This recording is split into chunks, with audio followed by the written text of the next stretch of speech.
왕과 그의 부하들이 예루살렘으로 가서 그 땅 주민 여부스 사람을 치려하매 그 사람들이 다윗에게 이르되 내가 결코 이리로 들어오지 못하리라. 맹인과 다리 저는 자라도 너를 물리치리라 하니 그들 생각에는 다윗이 이리로 들어오지 못하리라 함이나 다윗이 시온 산성을 빼앗았으니 이는 다윗 성이더라. 그날에 다윗이 이르기를 누구든지 여부스 사람을 치거든 물깃는 대로 올라가서 다윗의 마음에 미워하는 다리 저는 사람과 맹인을 치라 하였으므로 속담이 되어 이르기를 맹인과 다리 저는 사람은 집에 들어오지 못하리라 하더라. 다윗이 그 산성에 살면서 다윗성이라 이름하고 다윗이 밀로에서부터 안으로 성을 둘러싸으니라. 만군의 하나님 여호와께서 함께 계시니 다윗이 점점 강성하여 가니라. 두로왕 히람이 다윗에게 사절들과 백향목과 목수와 석수를 보내매 그들이 다윗을 위하여 집을 지으니 다윗이 여호와께서 자기를 세우사 이스라엘 왕으로 삼으신 것과 그의 백성 이스라엘을 위하여 그 나라를 높이신 것을 알았더라. 다윗은 사울에 이어서 이스라엘의 몇 번째 왕이 됩니까? 두 번째 왕이 됩니다. 다윗이 왕이 됐지만 그 과정은 결코 순탄치 않았습니다. 무엇으로 알 수 있습니까? 왕으로 기름 부음을 무려 3번씩이나 받았습니다. 보통 한 번 받고 왕이 되는데 무려 3번씩이나 기름 부음을 받았다는 것은 그만큼 왕이 되는 과정이 만만치 않았다는 것입니다. 다윗의 일생은 파란만장합니다. 성경에서 다윗의 일생에 대해서 많은 부분을 할애하여 기록하고 있는데 저는 감히 다윗의 일생 가운데 의미 있는 사건이 몇 가지인가 한번 손꼽아 봐라 한다면 저는 몇 개의 사건을 손꼽게 될 텐데 오늘 본문의 사건을 의미 있는 다윗의 인생의 사건이다 이렇게 저는 생각을 합니다. 그러니까 오늘 본문이 중요한 본문이겠죠. 오늘 본문을 우리가 잘 주의 깊게 말씀을 좀 들어가야 될 것 같아요. 자, 오늘 말씀을 듣기 전에 인과관계죠. 과거의 사건이 있었기 때문에 오늘의 현실이 옵니다. 자, 그러면 지난 사건 어떻게 말씀이 마치게 됐습니까? 사울이 죽고 그 아들 이스보셋마저 암살당합니다. 기억나시죠? 암살당하자 11지파의 장로들이 헤브론에 있는 다윗을 찾아옵니다. 그리고 우리는 원래 한 고륙입니다. 사울이 왕으로 다스렸을 때부터 하나님은 당신이 우리의 왕이 될 것을 이미 말씀하셨습니다 하면서 다윗에게 3번째로 기름을 붓고 우리들의 왕이 되어달라고 말합니다. 그때 다윗이 몇 살이냐 하면 37살입니다. 그리고 다윗이 머물렀던 그 이스라엘의 수도는 어디입니까? 헤브론이었습니다. 그렇게 다윗이 이스라엘의 왕이 되었지만 이스라엘의 모든 백성들이 다 다윗을 지지한 것은 아니었다라는 것이죠. 대표적으로 누가 가장 다윗을 껄끄럽게 생각했냐 하면 사울과 이스보셋을 지지했던 강력한 지지자들이 여전히 있었습니다. 그 베냐민 지파를 중심으로 우리 왕가의 가문은 사울이다. 이 정통성을 여전히 주장하는 자들이 있었기 때문에 이 다윗이 왕이 되는 것에 대해서 탐탁지 않게 생각했습니다. 그뿐만 아니라 그 많은 사람들도 정서적으로 또는 정치적으로 다윗을 밀어내고 있는 분위기였습니다. 왜 많은 사람들이 다윗을 탐탁지 않게 생각했냐면 대표적으로 3가지가 있었어요. 첫 번째는 뭐냐면 다윗의 신분이 미천하다는 것이죠. 미천한 신분의 다윗이 어떻게 이스라엘의 왕이 되어서 그 지도력이 생기겠는가? 어떻게 그런 미천한 다윗을 우리의 왕으로 섬기며 우리가 그를 어찌 신뢰할 수 있고 내 생명과 재산을 어떻게 다윗에게 맡길 수 있겠는가? 신뢰할 수 없다라는 것이죠. 실제로 다윗은 목동이었습니다. 베들레헴 출신의 미천한 목동 맞습니다. 그렇기 때문에 그런 미천한 다윗이 우리의 왕이 되는 것이 자존심이 상한다라는 거예요. 또 다윗을 거절하고 거부했던 이유 중에 하나가 뭐냐면요, 지역성입니다. 이 지역 차별이 우리나라만 있는 게 아닌 것 같아요. 이 이스라엘 11지파도 이 다윗의 지역성 때문에 부담스러워합니다. 다윗이 태어난 베들레헴은 남쪽이에요. 그리고 남쪽 유대의 왕이 됐잖아요. 그래서 이 북쪽의 지파들이 이 남쪽의 왕이 된 것을 거부하고 별로 마음에 들어하지 않았습니다. 그리고 그 무엇보다 정말로 다윗을 거부하고 밀어냈던 많은 여론 중에 하나가 뭐냐면 이런 지역의 문제도 아니고 신분의 문제도 아니에요. 뭐냐면 실제적으로 얼마 전까지 우리와 싸웠던 적장 아니냐. 그 다윗이 우리 부모와 형제들의 피를 얼마나 흘리게 했느냐. 그 적장을 우리의 왕으로 삼는 것이 과연 이것이 가한 것인가? 이게 가당키라도 한 것인가? 하루아침에 그 적장이 어떻게 우리의 왕이 되는가 하고 다윗을 밀어내는 분위기가 있었어요. 여러분, 이런 분위기 속에서 다윗이 왕이 됐어요. 그렇다면 여러분들이 다윗과 함께하는 신하들이라면 다윗에게 뭐가 가장 중요한 선결 과제겠습니까? 다윗에게 있어서 가장 중요한 선결 과제는 북쪽 나를 미워하는 사람들을 내 쪽으로 끌어안아야 합니다. 그리고 그들의 왕이 되어야 했습니다. 다시 말하면 분열된 백성들의 마음을 하나로 모아서 강력한 왕권 확립하는 것이 다윗에게 가장 시급한 문제였습니다. 자, 그런 상황 속에서 길을 찾고 있을 때 하나님이 다윗에게 하나의 신의 한 수, 지혜를 주시고 묘책을 주시고 하나의 길을 여십니다. 그게 뭐냐면 바로 예루살렘이라는 지역에 누가 살고 있었냐 하면 여부스라는 이방 민족이 살고 있었어요. 예루살렘, 여러분 들어보셨죠? 예루살렘이 북이스라엘과 남 사이에 중간에 있는 지역이거든요. 그 지역에 12지파 중에 한 지파가 살고 있는 것이 아니라 이방인이었던, 이 땅과 어울리지 않는 이방인이었던 여부스가 예루살렘을 정착하여 살고 있었어요. 그래서 예루살렘을 점령하여 여부스 사람을 내쫓고 수도가 헤브론이었잖아요. 헤브론에서 예루살렘으로 수도를 천도하는 일이었습니다. 이렇게 함으로 나뉘어진 백성들의 마음을 하나로 모으려고 했던 거예요. 이게 무슨 의미냐 하면 왜 예루살렘일까 하필? 그러면 여러분 예루살렘은 지리적으로 굉장히 중요한 위치에 있어요.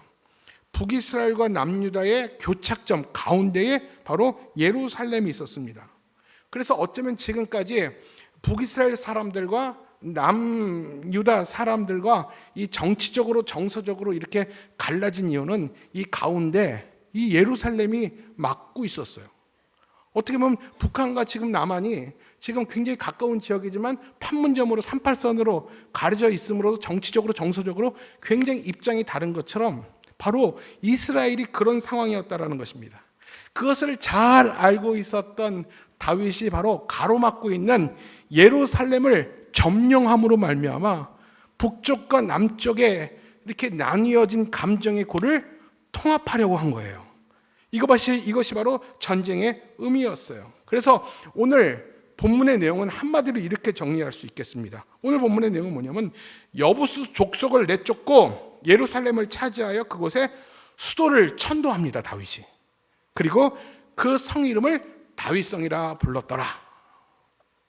이것이 오늘 굉장히 다윗 일생에 의미 있는 사건이고 오늘 저와 여러분이 함께 나눠야 될 내용이라는 거예요. 그렇다면 문제가 뭐냐면 여부스가 살고 있는 예루살렘은요 점령한다는 것이 거의 불가능했어요. 여러분 생각을 해보세요.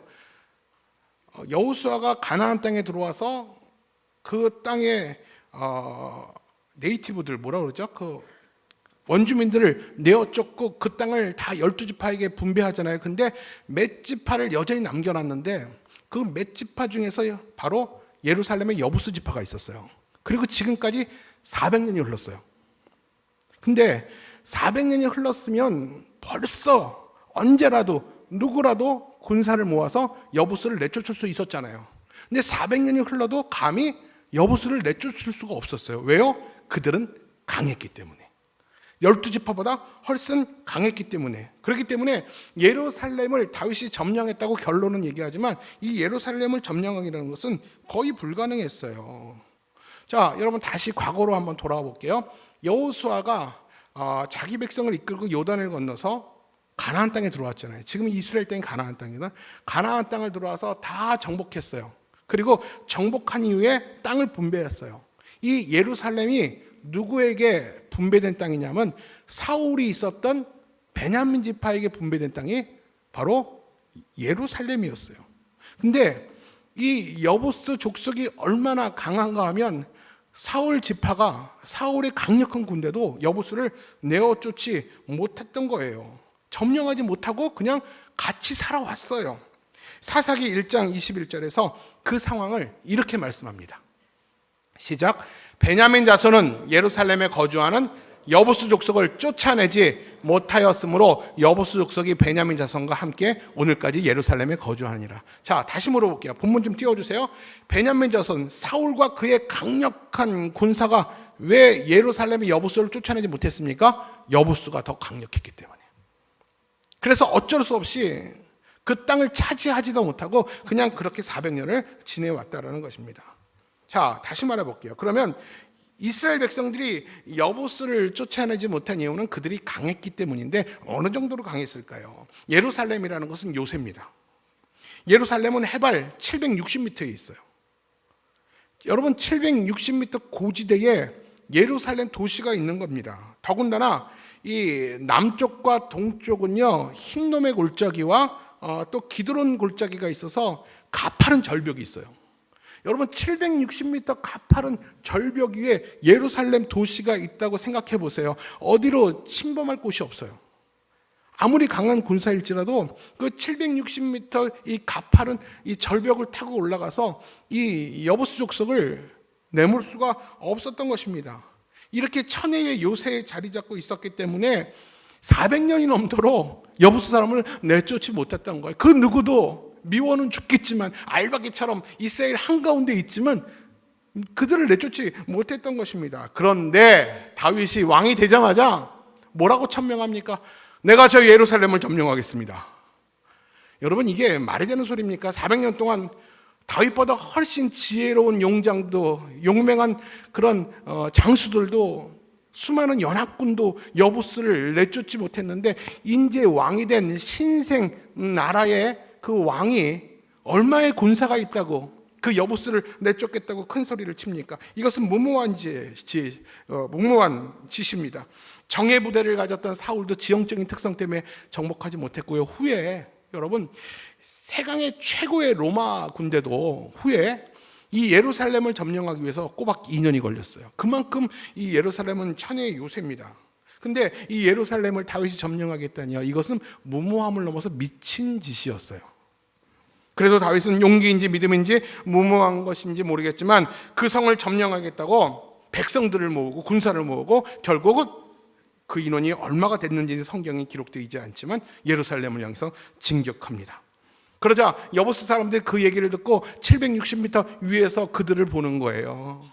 여러분 얼마나 가창겠습니까? 400년 동안 수많은 강력한 군사들이 찰기와 정말 그 무기들을 갖춘 사람들이 그렇게 와서 다 낭패하고 돌아갔는데 이제 왕 됐다고 자신감이 넘쳐가지고 우리와 싸우겠다고 몇 명 되지 않는 오합지졸들을 몰고 오니 여부수 사람들이 얼마나 우습게 생각하겠어요. 그래서 여부수 사람들이 그들을 조롱해요. 다윗을 뭐라고 조롱하는지 아십니까? 본문 6절이에요. 시작. 그 땅 주민 여부수 사람을 치려하매 그 사람들이 다윗에게 이르되 내가 결코 이리로 들어오지 못하리라. 맹인과 다리 저는 자라도 너를 물리치리라 하니 그들이 생각에는 다윗이 이리로 들어오지 못하리라 함이나. 여러분 무슨 말이냐면 웃기는 소리 하지 말라는 겁니다. 너희들이 우리를 점령하겠다고 웃기는 소리 하지 마라. 그러면서 참 죄송한 표현을 좀 드릴게요. 성경에 뭐라면 맹인이나 다리 저는 자가 너희들을 상대해도 이기겠다. 우리의 가장 약한 것으로도 너희의 강함을 이길 수 있다라고 조롱을 합니다. 그래도 다윗은 물러서지 않습니다. 난공불락의 그 성 앞에서 그 도전 앞에서 그는 두려워하거나 도망가지 않았습니다. 도대체 다윗에게는 어떻게 해서 이런 용기가 있을까요? 다윗에게는 과거 비슷한 경험이 있었어요. 여러분 어떤 경험입니까? 이 목동일 때 자신의 양을 지키기 위해서 들판에서 이리와 늑대를 향해서 그는 도망가지 않고 이 돌멩이 하나 붙들고 자기 양들을 지켰던 경험이 있어요. 그뿐입니까? 그 소년 다윗 때 골리앗 앞에서 그는 움츠러들지 않고 만군의 여호와의 이름으로 힘껏 믿음의 돌을 던졌을 때 그 적장이 자신 앞에서 쓰러졌던 승리의 경험이 다윗에게 있었어요. 이것도 그 경험과 다르지 않다라는 거예요. 지금 이 상황도 내가 예전에 경험했던 그 상황과 다르지 않고 똑같다라는 것이죠. 여러분, 미국의 미국의 그 인디안들이 있을 때요, 그 남자 성인 아이의 성년식이 있었다고 합니다. 그 담력 훈련을 하는데 아이가 커서 성인이 되기 전에 그 어떤 예식이 있냐면 맹수가 우글거리는 그런 깊은 산 속에 홀로 아이를 밤새게 한다고 합니다. 그리고 아이는 밤새 그 산 속에 머물며 맹수가 울부짖는 소리를 들으면서 밤새 그 두려움과 싸워 이겨야 했습니다. 이 밤새 그 두려움과 싸워 이기는 그 순간, 하루하루는 그 순간순간은 정말 지루하고 무서운 공포의 시간이죠. 그렇게 두려움과 싸워 이길 때쯤 그 먼 동이 트기 시작한답니다. 먼 동이 트기 시작할 때 이 아이는 놀라운 광경을 보게 된답니다. 그 놀라운 광경이 뭐냐면 자신의 뒤에 있는 나무 위에 자신의 아버지가 활시울을 당기고 자신을 지키고 있는 아버지를 목격하게 된다고 합니다. 여러분, 다윗에게는 바로 이러한 경험이 있었어요. 다윗이 싸우는 것이 아니라 하나님이 적장의 가슴을 향해서 활시울을 당기며 하나님이 그를 지키고 있었던 거예요.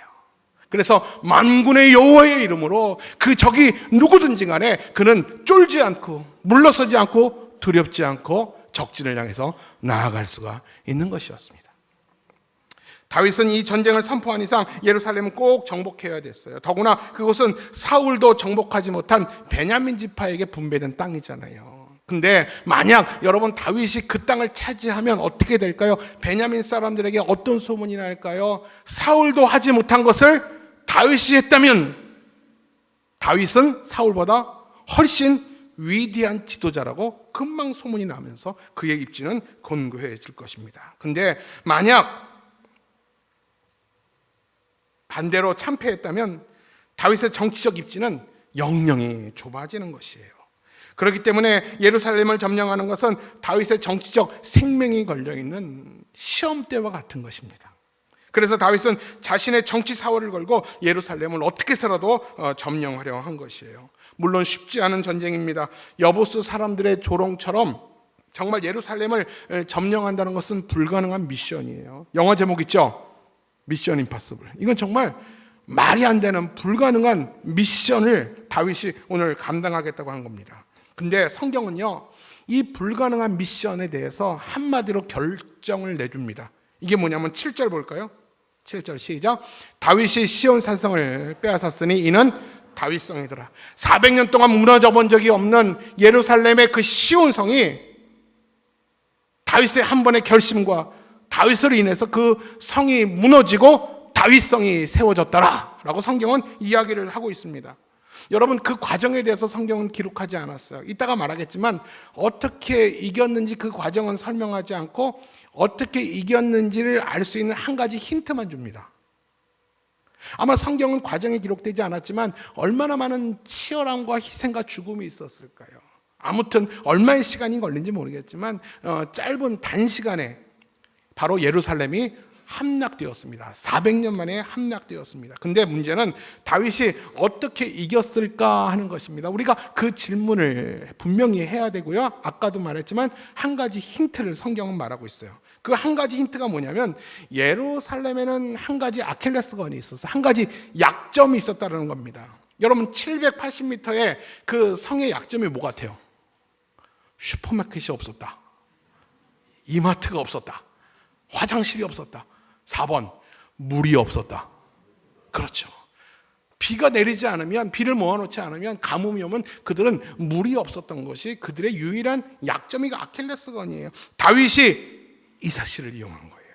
우리 8절에 보면 다윗이 자기 군사들에게 뭐라고 말하냐면 여부스를 치고자 한다면 물 깃는 데로 올라가라 라고 말합니다. 물 깃는 데로 올라가라. 여러분, 물 깃는 데가 뭘까요? 이것이 수로예요.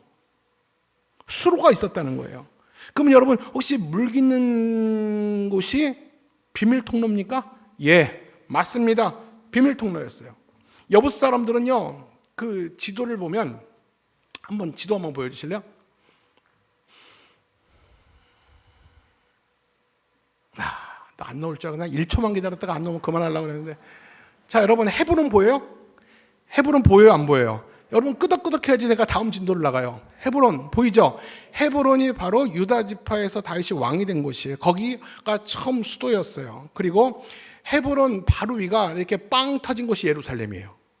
빵 터진 곳이 예루살렘인데 헤브론에서 예루살렘이 멀지 않고요. 자, 헤브론과 예루살렘 사이에 바로 밑에 뭐가 있냐면 베들레헴이 있어요. 베들레헴이 어디입니까?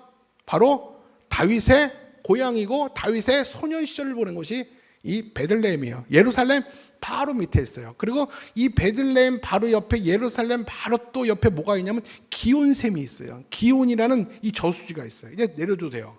자, 예루살렘 부근에 기온샘이라고 있는데 그 기온샘의 수로를 파서 성 밑으로 물을 흐르게 해서 바로 예루살렘이 그 물을 공급받은 거예요. 다시 말할게요. 기온샘 밑에 수로를 깊이 파서 지하로, 성 지하로 물이 흐르게 만들었습니다. 그래서 그 물을 공급받아서 예루살렘 사람들이 먹고 산 거예요. 그렇기 때문에 수많은 연합군들이 예루살렘을 아무리 포위해도 그들은 굶주리지 않고 그들은 물을 먹을 수 있는 이유가 바로 이 비밀 통로가 있었기 때문에 물을 먹은 거예요. 근데 다윗이 바로 그 비밀 통로를 알고 있었고 그 비밀 통로로 사람이 들어갔어요. 그리고 아주 손쉽게 그 예루살렘에 있는 사람들은 아마도 무장하고 있지 않았을 거예요. 여기 오를 일이 없으니까 아마 무장하고 있지 않다가 한순간에 이 점령을 당한 것 같습니다. 실제로 여러분 1867년에 영국의 국어학자 위런 교수가 이 지역을 탐사하던 중에 암벽을 뚫어서 만든 원통으로 된 수직 터널을 발견했다고 합니다. 이것이 바로 여부스 사람들이 뚫었던 바로 수로라고 얘기를 하는데 그 수로가 그 크기와 지름이 어느 정도냐면요. 여러분 수로의 지름은 2m예요. 꽤 넓죠? 그리고 길이가 몇 미터인가? 여러분 놀라지 마세요. 533m. 좀 놀래주세요. 50m가 아니라 533m, 지름 2m짜리 이 예전의 수로관이 바로 묻혀 있다는 거예요. 그리고 성 위까지 수직 터널로 이어져 있다는 것입니다. 그렇기 때문에 이 수로를 통해서 물을 공급받은 거예요. 근데 다윗이 그 비밀 터널을 알고 있었어요. 제가 하나 더 질문할게요. 그렇다면 중요한 것은 이 사실은 정말 자신의 민족의 생존에 관련된 문제인데 절대 누구나 알 수 없는 사실이에요. 아무리 알고 싶어도 알 수 없는 사실인데 다윗이 어떻게 알았을까라는 것입니다. 하나님이 다윗에게 특별한 은사를 주시고 지난 경험을 하나님이 사용하셨음을 알 수가 있어요. 한 가지 추정할 수 있는 것은 내가 다시 말해볼게요. 여러분 다윗의 출신이 어디라고 그랬습니까? 베들레헴이 어디라고 그랬어요? 예루살렘 밑에 기온샘 부근이에요. 다윗의 직업이 뭐예요? 목동. 여러분 양들을 끌고 예루살렘, 베들레헴, 기온샘 부근을 얼마나 왔다 갔다 했을까요? 다윗이 뭘 찾았어요? 물을 찾고 푸른 초장을 찾았을 거 아닙니까? 그래서 양들을 끌고 물을 찾기 위해서 계곡 밑으로도 내려가 보고 산 위에 예루살렘 그 언덕지까지 올라갔다가 예루살렘 사람들 쫓겨나고 다시 내려가고 그러면서 이 기온샘 주군에 얼마나 다윗이 어린 시절에 잔뼈가 굵었을까요?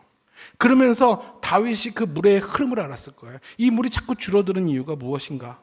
아마 학자들은 우세적인 해석이 뭐냐면 바로 다윗은 이 사실을 알고 있었다. 예전부터 경험적으로 이 기온샘이 그 강으로 통해 있다는 사실을 그는 알고 있었다라고 말합니다. 굉장히 합리적인 의심이죠.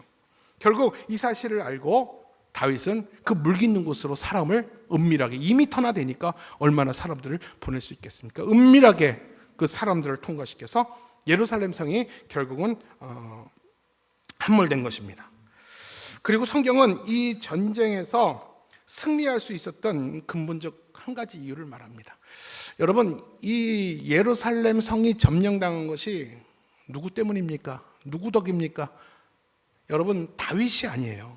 다윗은 이 상황에서 하나님이 주신 지혜와 그 길을 통해서 일을 했을 뿐이지 하나님이 그에게 이런 기회를 주시고 이런 일을 이루어내셨습니다. 그래서 성경은 10절에 이렇게 말씀합니다. 10절 시작. 만군의 하나님 여호와께서 함께 계시니 다윗이 점점 강성하여 가니라. 만군의 하나님 여호와께서 함께 계시니 다윗이 점점 강성하여지더라. 이것이 다윗의 인간적인 지략과 지혜와 전략과 전술이 아니라는 것입니다. 하나님이 도와주셨기 때문에, 하나님이 함께 하셨기 때문에 남들이 보지 못하는 것을 다윗이 보게 하셨고, 미천한 다윗의 그 목동 시절의 경험을 하나님이 사용하셔서 오늘 이렇게 예루살렘에서 대승을 거두게 하셨습니다. 하나님의 은혜라는 것이죠. 하나님의 은혜라는 것이죠. 예루살렘을 점령한 이유는 다 하나님의 은혜고, 그 하나님의 은혜로 예루살렘은 점점, 이 이스라엘은 점점 강해지고 형통해졌다는 것입니다. 그리고 다윗은 이 모든 공로를 하나님께 영광 올려줍니다. 우리 12절 말씀이에요. 12절 시작. 다윗은 주께서 자신을 이스라엘 왕으로 굳건히 세우셨고 또 주의 백성 이스라엘을 위해 왕국을 높여주신다는 것을 확실히 깨닫게 되었다. 확실히 깨닫게 되었다. 승리 이후에 다윗이 확실히 깨달은 것은 두 가지예요. 첫째는 하나님께서 이 나라를 나에게 맡기셨다는 거예요. 두 번째는 하나님께서는 나를 통해서 이 나라를 크게 높이실 것이라는 확신을 그는 갖게 되었습니다. 그리고 이 모든 승리가 다 나와 내 백성을 향한 하나님의 전적인 은혜입니다. 하나님께 겸손히 고백을 합니다. 저는 이 다윗의 승리 이후에 겸손한 고백을 들을 때에 누가 생각이 나냐면 사울 왕이 생각이 나요. 사무엘상 15장에 보면 하나님의 도우심과 하나님이 함께 하심으로 사울 군대가 아말렉에 크게 대승을 합니다. 그때 사무엘이 사울을 찾아왔는데 사울이 없었어요. 승리 이후에. 어디 갔냐고 물어봤더니 저 갈멜이라는 곳에 자신의 승리의 기념비, 자신의 이름이 들어간 승리의 기념비를 세우러 갔다는 이야기를 듣게 됩니다. 여러분 어떻습니까? 다윗과 사울의 차이를 아시겠습니까? 하나님은 다윗을 왜 사랑하셨는지, 사울을 세우고 왜 후회하셨는지 여러분 아시겠습니까? 예루살렘 성을 점령한다는 것은 단순히 성 하나를 차지한 것 이상의 큰 의미가 있습니다. 다윗은 이 사건으로 말미암아 정치적인 지도력을 확고히 하는데 아주 중요한 사건이 됐고요. 이 사건을 계기로 다윗은 이스라엘 역사상 가장 위대한 왕이 되는 기초를 만들게 됐고, 이 전쟁의 승리로 말미암아 모든 이방 민족들에게 소문이 나기 시작합니다. 그래서 두로왕 히람이 이 다윗의 그 용맹을 칭찬하면서 집을 져주겠다고 나무도 보내고 돌도 보냅니다. 그리고 그 다윗을 이방 나라들은 두려워하기 시작합니다. 그리고 가장 중요한 얘기는 이 얘기입니다. 이스라엘의 번성 시기가 언제부터인가 라고 묻는다면 바로 예루살렘이 함락된 이 순간부터 이스라엘의 번성이 시작되었습니다. 그렇기 때문에 다윗에게 있어서 오늘 이 사건은 굉장히 의미가 있는 사건이에요. 자, 이것이 오늘 본문의 내용이고요. 저는 이제부터 여러분과 한 10분 정도 이 말씀을 우리 가운데 한번 적용해 보겠습니다. 여러분 혹시 내 안에 여부수가 살고 있는 예루살렘 같은 곳은 없는지 한번 우리 자신을 살펴보았으면 좋겠습니다. 여부수가 살고 있는 예루살렘이 내 안에 없는지, 우리 공동체 안에 없는지, 우리 가정에 없는지 반드시 쫓아내야 되는데 아직까지 쫓아내지 못한 채 어쩔 수 없다고 생각하며 그냥 같이 살기로 한 내 죄된 습관과 죄성이 바로 우리가 잘라내야 될 여부수입니다. 신앙을 열심히 한번 신앙생활을 열심히 내려고 할 때 부정적인 생각이 찾아오고 자꾸 게으르고 나태한 이 습성이 우리가 잘라내야 될 여부수입니다. 그리고 여러분 내 안에 갑자기 찾아온 육체적 질병이 여부수가 아니에요. 여러분 착각하지 마세요. 건강하게 살다가 갑자기 병원에서 내가 암으로 진단받고 또 병에 질병으로 진단받았을 때 내 삶에 내가 쫓아내야 될 이 여부수가 이 암이 아니에요. 암일 수도 있지만 아닐 수도 있어요. 오히려 그것이 내 삶의 내 영혼의 축복이 될 수도 있어요. 그러면 뭐가 여부수인가? 이 질병으로 인한 절망과 불신앙이 네 안에 내가 쫓아내야 될, 내가 잘라내야 될 여부수일 수 있다라는 것입니다. 그리고 너무 오랫동안 내 운명처럼 나를 짓누르고 있는 상처와 원망이, 그래서 내 안에 근본적인 기쁨이 없다면 그것이 바로 내 안에 내가 제거해야 될 여부수라는 것입니다. 여부수 사람들이 다윗을 조롱한 것처럼 우리에게 이렇게 조롱합니다. 너는 안 돼.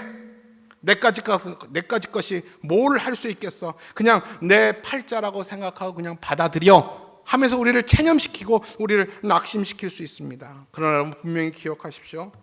오늘도 나를 힘들게 하고 내가 해결하지 못한 채 여전히 나를 짓누르고 있는 그 어떤 것들이 있을지라도 반드시 이길 수 있는 약점을 하나님이 남겨놓으셨다는 겁니다. 여러분 꼭 믿으셔야 돼요. 아무리 고통스럽고 여러분을 짓누르고 있는 여러분의 운명 같은 고통일지라도 반드시 이길 수 있는 약점을 하나님이 남겨놓으셨어요. 여부수 사람들이 점령하고 있던 예루살렘에도 약점이 있었잖아요. 누구도 그 약점을 알 수 없었지만 하나님의 사람, 하나님 마음에 합한 사람, 하나님께 방향성을 두고 인생의 주어가 하나님이 된 다윗은 그 약점을 발견할 수 있었어요. 400년 동안 누구도 그 약점을 발견하지 못했지만 하나님의 사람 다윗은 그 약점을 발견했어요. 그렇기 때문에 예루살렘을 향해서 당당했고 실제로 그 전쟁에서 승리할 수 있었습니다. 사랑하는 성도 여러분, 내 삶을 힘들게 만드는 어떤 장애물이나 문제일지라도 우리가 이길 수 있는, 우리가 들어가서 결국 무너뜨릴 수 있는 비밀터널, 약점은 반드시 있음을 여러분 기억하시기 바랍니다. 먼저 그 약점을 찾아야 됩니다. 그래야 점령할 수 있습니다. 다윗이 예전 골리앗 앞에 섰을 때 많은 사람들은 골리앗의 육중한 몸과 둘러싸인 갑옷과 그 거친 험담과 욕설에 다 기가 죽어 있었지만 다윗이 본 골리앗은 그의 약점이었어요. 골리앗일지라도, 완전 무장한 골리앗일지라도, 완벽해 보인 완전한 절망일지라도 하나님은 그 안에 약점을 만들어 놓았다는 것이죠. 그 약점은 뭡니까? 얼굴, 이마였어요. 그때 다윗이 그 약점을 향해서 믿음의 돌을 힘차게 던졌을 때 골리앗은 그 자리에서 넘어진 것입니다.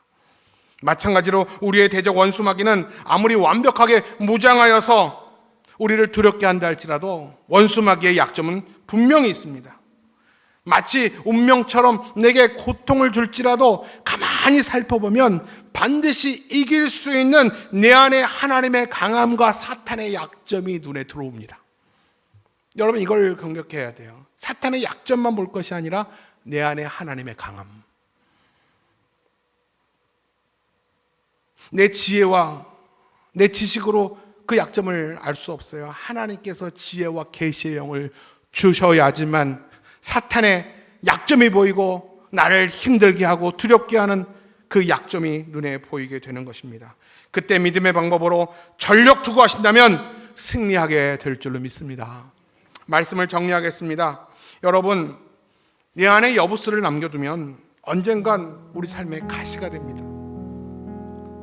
하나님은 예루살렘의 여부수를 향해서 이렇게 말씀하면서 백성들을 경계하셨어요. 우리 사사기 2장 3절 말씀이에요.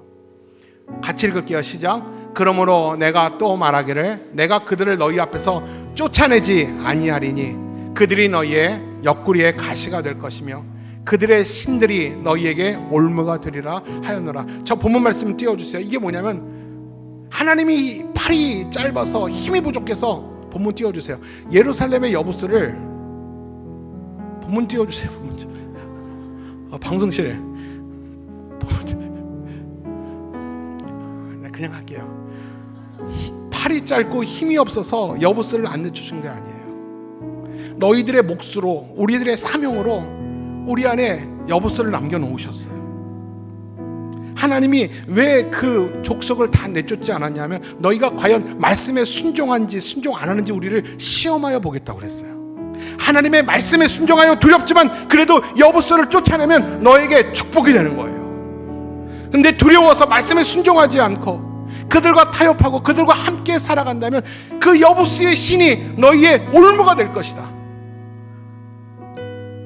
지금 여부수가 너희에게 기쁨을 주고 위안을 주는 것 같지만 결국 그 여부스가 내 안에 영영이 있다면 여부스는 너희의 옆구리에 가시가 될 것이다. 오늘 그 얘기를 지금 하고 있는 것입니다. 여러분 내 안에 여부스가 뭔지 아세요? 게으름이에요. 세상의 쾌락이에요. 끊어내지 못하고 내가 잘라내야 되지만, 내가 떠나야 되지만 내게 작은 기쁨과 위안이 되기 때문에 떠나버릴 용기가 없는 거예요. 분명히 끊어야 되는데 끊으면 내가 살 용기가 없고 재미가 없는 거예요. 그래서 아주 나쁜 친구지만 그들을 붙들고 오늘도 내가 재미를 보고 있는 거예요. 여러분 기억하세요. 내 안에 여부스가 제거되지 않으면 언젠간 옆구리에 가시가 돼요. 더 실질적으로 말해볼까요? 여러분 내 장기 중에 손톱만한 암세포가 있다면 병원 가기 싫다고, 병원이 두렵다고, 수술하는 거 싫다고, 피 흘리기 싫다고 그냥 내가 잠잠히 묻어놓고 6개월만 참아보세요. 어떤 일이 있습니까? 온 몸에 암이 나를 어부할 것입니다. 당장은 병원 안 가도 되죠. 내가 하고 싶은 거 하고 먹고 싶은 술 먹어도 되죠. 그렇지만 언젠간 올무가 되는 거예요. 내 옆구리에 가시가 되는 거예요. 여러분 내가 왜 교회를 다녀도, 내가 왜 기도를 해도 기쁨이 없는지 아십니까? 제가 여러분한테 물어볼게요. 솔직히 얘기해보세요. 여러분 예수 믿는 것이 요새 행복합니까? 여러분 예배 자리에 오면 여러분의 영혼이 펄펄펄펄 살아납니까? 예배 보고 싶어서 죽겠습니까? 수요일부터 예배가 그립고 말씀을 듣고 싶고 말씀이 너무 짧고 말씀이 더 길었으면 좋겠고 예수를 믿어도 왜 내게 기쁨이 없습니까? 내 안에 여부스가 살고 있기 때문에 그래요. 하나님이 은혜 주시고 성령 충만함 주시면 여부스가 가시가 되어서 우리를 잘하지 않게 막고 있는 거예요. 내 안에 영혼의 참된 만족과 기쁨이 없는 것은 뭐냐면 내 안에 여부스가 있기 때문에 그래요. 쫓아내야 될 여부스, 제거해야 될 여부스, 피를 흘려도 잘라내야 될 여부스가 내 안에 분명히 있어요. 타협하시면 안 돼요. 사랑하는 성도 여러분, 하나님과 함께하는 사람은 어떤 경우에도 두려워하지 않아요. 도저히 싸워 이길 수 없는 적 앞에서도, 내 힘으로 극복할 수 없는 문제와 장애 앞에서도 물러서거나 두려워하지 않습니다. 그리고 앞을 가늠할 수 없는 이 깊은 어둠 속일지라도 길을 잃어버리지 않고 반드시 길을 찾아내는 것이에요. 왜 그런지 아세요? 과거 이보다 더 어려웠을 때도 우리는 승리해본 경험이 있기 때문에 그렇습니다. 사람은요, 인지상정으로요, 본능적으로 지금이 제일 어려운 줄 알아요. 여러분 평생 살면서 지금이 제일 어렵죠? 아니에요. 우리가 잊어버렸을 뿐이지 이보다 더 어려웠을 때 있었어요. 내가 늘 말하죠. 여러분 이천에 언제 오셨어요? 이천에 왜 오셨어요? 그때랑 지금이랑만 비교해 보세요. 누가 나를 이만큼 살만하게 해주셨어요? 우리 하나님 아닙니까? 과거에도 하나님이 나를 지키시고 보호하셔서 여기까지 왔잖아요. 과거에 우리는 하나님의 은혜를 경험했기 때문에 오늘을 두려워하지 않을 수 있는 거예요. 그런 자에게 하나님은 오늘 10절의 말씀을 다시 한번 승리의 비결로 주세요. 다시 한번 확인하라고 말씀합니다. 우리 10절 말씀 한번 볼게요. 같이 한번 읽을게요. 시작. 만군의 하나님 여호와께서 함께 계시니 다윗이 점점 강성하여 가니라. 여러분 저 말씀을 다윗이라는 말에 자신의 이름을 넣으세요. 만군의 하나님 여호와께서 함께 계시니 성환이가 점점 강성하여 가니라. 여러분 이것이 하나님이 우리를 읽는 내 삶의 문장으로 생각하시고 하나님이 나를 향해서 이렇게 읽고 계시는구나 라는 믿음의 고백으로 한번 읽을 텐데 여러분의 이름을 넣어서 한번 같이 읽겠습니다. 시작. 만군의 하나님 여호와께서 함께 계시니 성환이가 점점 강성하여 가니라. 아멘. 점점 강성하여 가니라. 할렐루야. 다윗에게 임한 승리의 비결이 우리의 축복의 비결이 되길 바랍니다. 그리고 여러분 크고 작은 인생에서 승리를 경험하면 여러분에게 영광 돌리지 마세요. 모든 것이 다 하나님의 은혜입니다. 겸손히 하나님의 주인 되심을 인정하고 고백한다면 하나님께서는 여러분의 삶이 점점 더 강성하여지며 부해지며 형통한 삶으로 이어갈 줄로 믿습니다. 그런 은혜가 있기를 주님께 소원합니다. 같이 기도하겠습니다. 나를 두렵게 하는 예루살렘 성이 내 앞을 버티고 있어도 하나님은 오늘도 활시를 당기고 마귀를 향해, 그 가슴을 향해 나를 지키고자 준비하고 계심을 나는 믿습니다. 아버지 하나님, 오늘도 나와 함께 하여 주셔서 나를 둘러싼 두려움이 많지만 나를 애워싼 하나님의 은혜가 더 크심을 나는 고백합니다. 두려워하지 않게 하여 주시고 물러서지 않게 하여 주시고 만군의 여호와의 이름으로 담대하게 나아갈 때에, 전력 집중할 때에 하나님께서 싸워주시고 이기게 해 주실 줄로 믿습니다. 한 주간 승리하는 한 주간 되게 하여 주시고 주님과 더불어 이기는 한 주간이 되게 하여 주옵소서. 지금은 우리 주 예수 그리스도의 은혜와 하나님의 만극하신 사랑과 성령의 위로 역사 교통 축복하심이 오늘도 만군의 여호와의 이름, 그 하나님의 능력을 믿고 주저함 없이 내가 정복해야 될 예루살렘 땅, 내가 이겨야 될 여부스 사람들의 땅을 향하여 담대하게 걸어나가며 승리하기를 소원하는, 그래서 승리를 쟁취하여서 하나님의 성 다윗성을 선포하기를 소원하는 우리 사랑하는 모든 성도들 머리 위에 지금부터 영원토록 함께 계시기를 간절히 축원하옵나이다. 아멘.